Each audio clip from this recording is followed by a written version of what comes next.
In Thailand, the acting prime minister has asked the army to act peacefully and within the constitution. The army imposed a martial early Tuesday, which they say is to restore peace and order in the country. In 6 months of political unrest, at least 28 people have been killed and more than 800 injured. CCTV's Tony Cheng has more from Bangkok. This, say the army, is not a military coup. But Thais awoke on Tuesday to find overnight the army had taken control. Soldiers in full battle armor, automatic rifles locked and loaded. As the military seized control of the streets, their commander took to the airwaves, announcing Thailand was under martial law.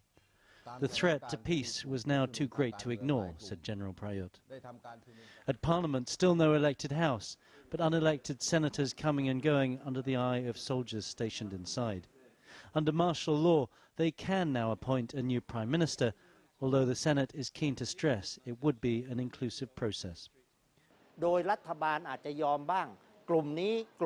government and the other groups have to compromise. When they come to an agreement, then the Senate can appoint a new prime minister. Compromise seems a curious word to use when the country is under military control. And Thailand's new military rulers keen to ensure the media was under control too. At every television station, the army was stationed outside, and inside, the army censor was at work. But you're here, I mean, for example, you can hear with guns.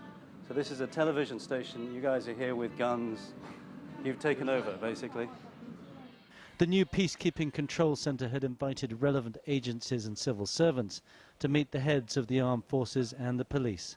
The caretaker government was not asked to attend. A media scrum ensued. The implications of martial law are enormous, but no one seems clear about how far the armed forces will go. Well, this meeting of the great and the good has been called by the Army, the Air Force and the Navy, now effectively the most powerful forces in Thai society, to discuss the future. It seems fairly clear they have two basic options. The first the protesters want is to impose an interim prime minister chosen, not elected by the army, which they can now do under martial law. The other choice is to push forward with elections, and now the army has decided to impose control.